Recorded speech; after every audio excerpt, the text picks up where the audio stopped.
This is Aldous Huxley, a man haunted by a vision of hell on earth.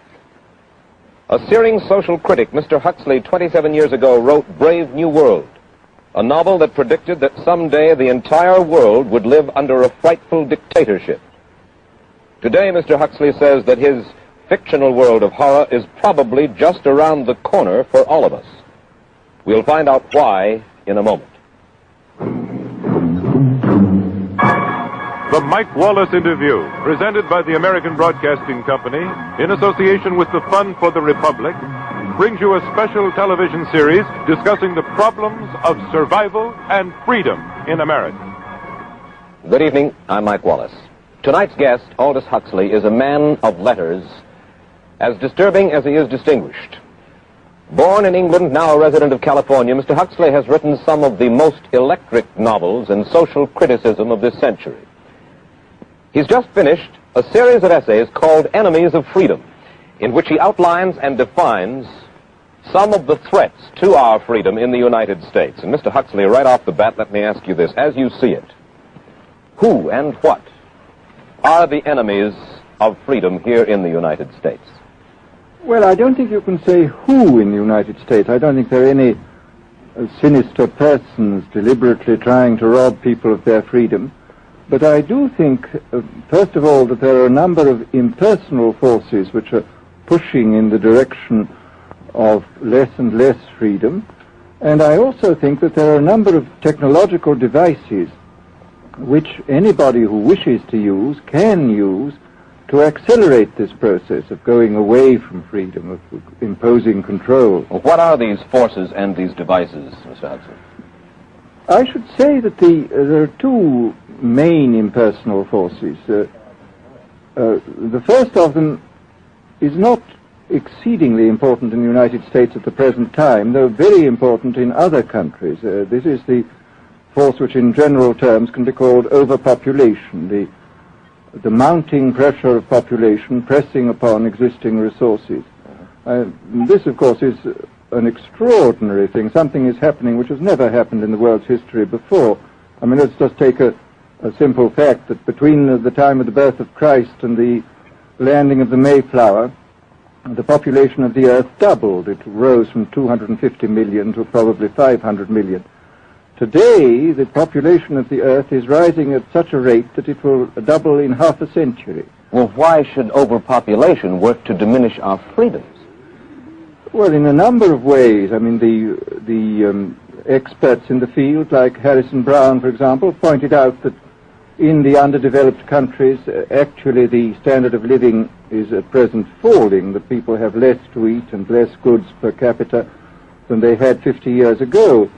And as the position of these countries, the economic position, becomes more and more precarious, obviously the central government has to take over more and more responsibility for keeping the ship of state on an even keel.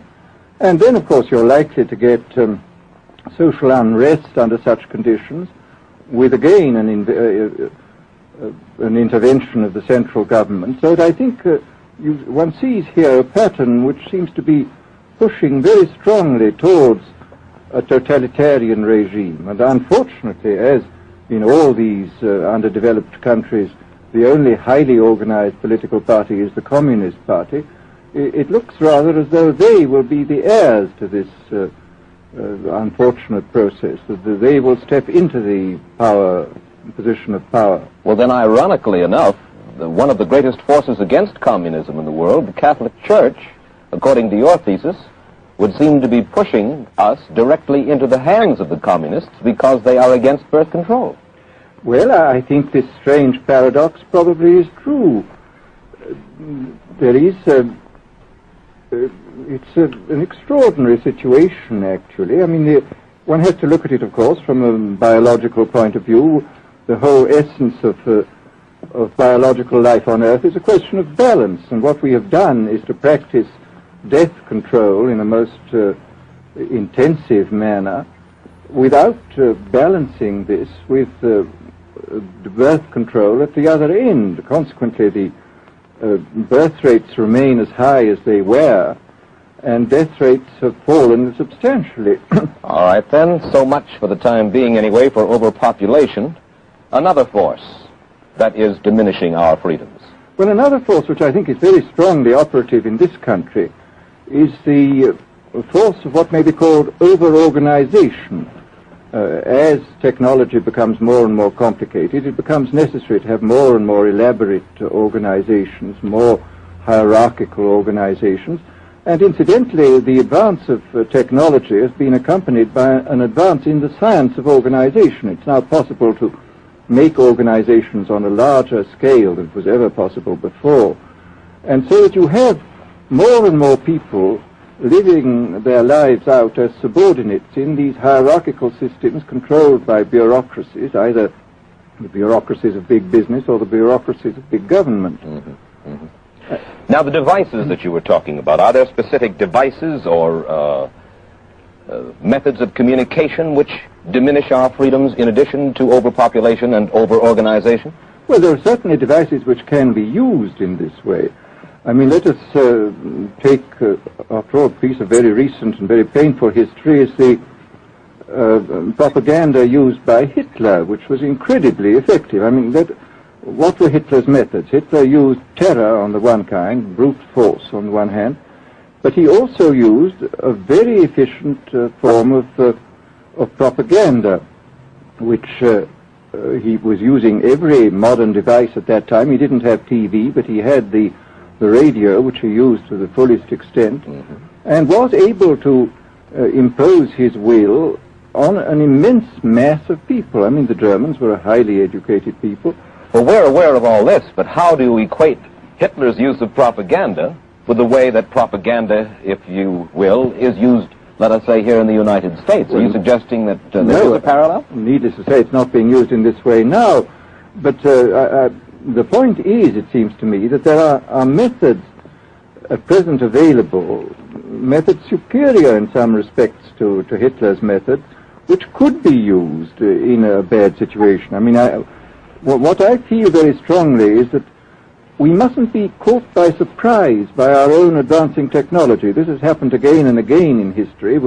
Technology has advanced, and this changes social conditions, and suddenly people have found themselves in a situation which they didn't foresee and doing all sorts of things they didn't really want to do. Well, now, what do you mean? Do you mean that we develop our television, but we don't know how to use it correctly? Is that the point that you're making? Well, at present, the television, I think, is being used quite harmlessly. I think I would feel it's being used too much to distract everybody all the time. But, I mean, imagine, which must be the situation in all communist countries, where the television, where it exists, is always saying the same thing the whole time, is always driving along. It's not creating a wide front of distraction, it's creating a one-pointed drumming in of a single idea all the time. It's obviously an immensely powerful instrument. So you're talking about the potential misuse of the instrument. Exactly. We have, after all technology is in itself morally neutral. These are just powers which can either be used well or ill. It's the same thing with atomic energy. We can either use it to blow ourselves up, or we can use it as a substitute for the coal and the oil which are running out. You've even written about the use of drugs in this light.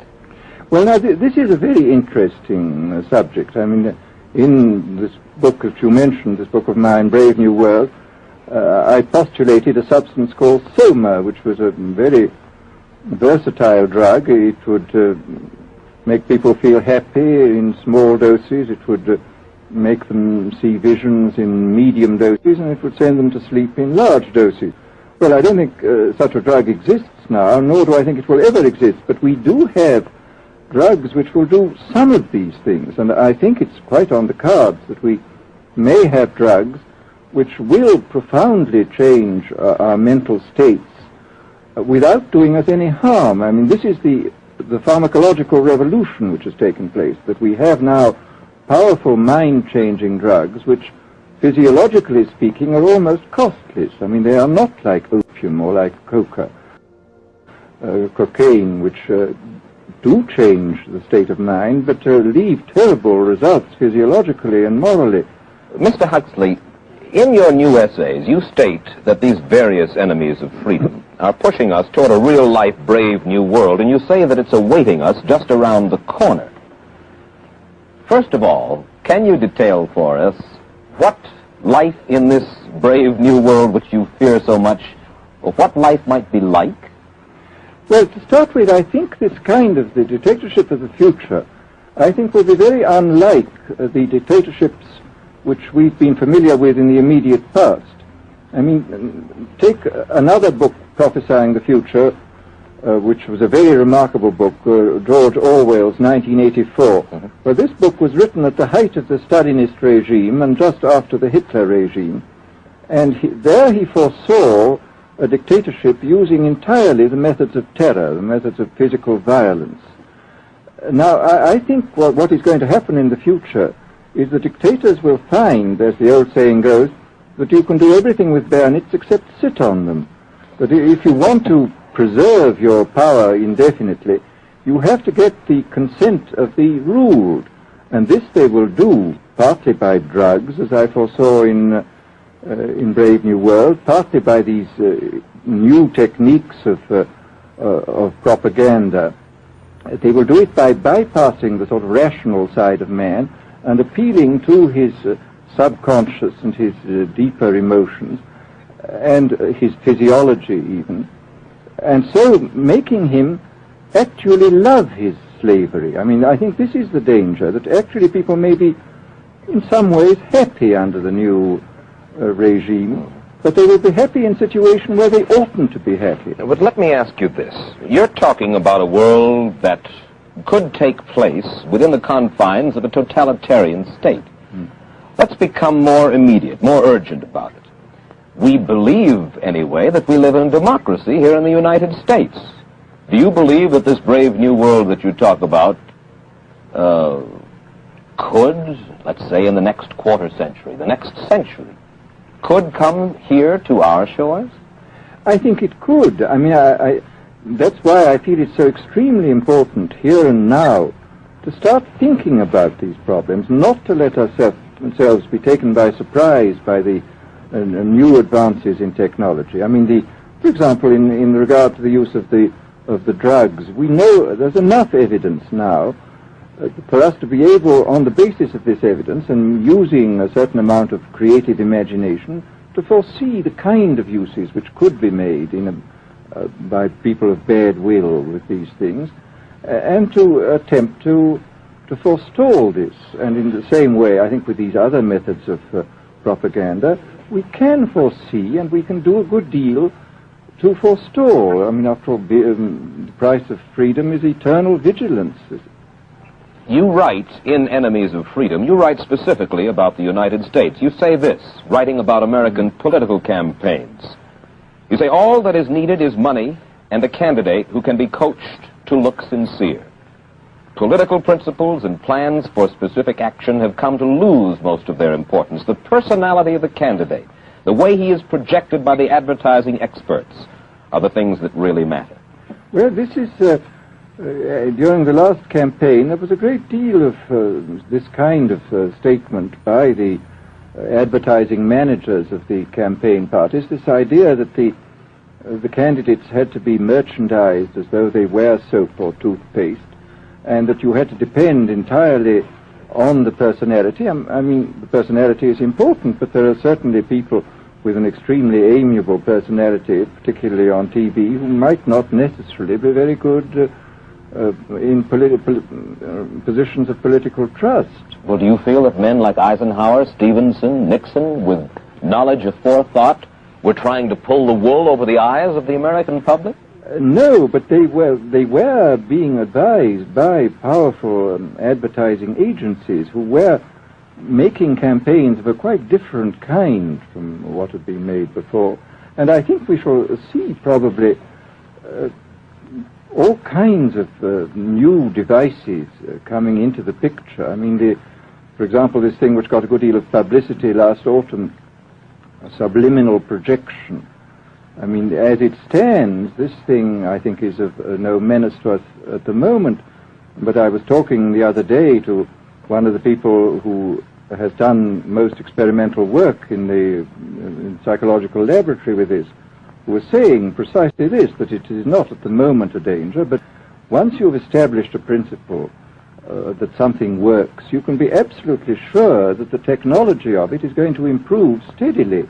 And his view of the subject was that, well, maybe they will use it to some extent in the 1960 campaign, but they will probably use it a good deal and much more effectively in the 1964 campaign, because this is the kind of rate at which technology advances. And we'll be persuaded to vote for a candidate that we do not know that we are being persuaded to vote for. Exactly. I mean, this is the rather alarming feature, that you're being persuaded below the level of choice and reason. In regard to advertising, which you mentioned just a little ago, in your writing, particularly in Enemies of Freedom, you attack Madison Avenue, which controls most of our television and radio advertising, newspaper advertising, and so forth. Why do you consistently attack the advertising agency? Well, no, I think that advertisement plays a very necessary role, but the danger, it seems to me, in a democracy is this. I mean, what does a democracy depend on? A democracy depends on the individual voter making an intelligent and rational choice for what he regards as his enlightened self-interest in any given circumstance. But what these people are doing, I mean, what both for their particular purposes, for selling goods, and the dictatorial propagandists are doing, is to try to bypass the rational side of man and to appeal directly to these unconscious forces below the surface, so that you are, in a way, making nonsense of the whole democratic procedure, which is based on conscious choice, on rational grounds. Of course, well, maybe you have just answered this next question, because in your essay you write about television commercials, not just political commercials, but television commercials as such, and how, as you put it, today's children walk around singing beer commercials and toothpaste commercials, and then you link this phenomenon in some way with the dangers of a dictatorship. Now, could you spell out the connection, or how do you feel that you have done so sufficiently? Well, I mean, here, this whole question of children, I think, is a terribly important one, because the children are quite clearly much more suggestible than the average grown-up. And again, suppose that for one reason or another all the propaganda was in the hands of one or very few agencies, you would have an extraordinarily powerful force playing on these children, who after all are going to grow up and be adults quite soon. I do think that this is not an immediate threat, but it remains a possible threat. And you said something to the effect in your essay that the children of Europe used to be called cannon fodder, and here in the United States they are television and radio fodder. Well, after all, you can read in the trade journals the most lyrical accounts of how necessary it is to get hold of the children, because then they will be loyal brand buyers later on. Mm-hmm. But, I mean, again, you just translate this into political terms. The dictator says they will be loyal ideology buyers when they're grown up. We hear so much about brainwashing as used by the communists.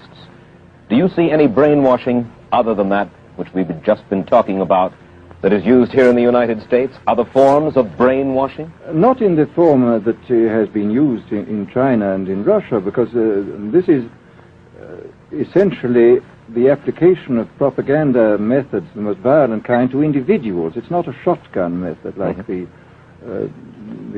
advertising method. It's a way of getting hold of the person and playing both on his physiology and his psychology till he really breaks down, and then you can implant a new idea in his head.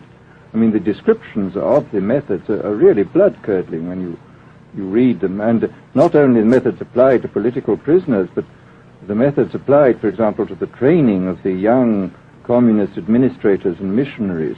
They receive an incredibly tough kind of training, which may cause about 25% of them to break down or commit suicide, but produces 75% of completely one-pointed fanatics.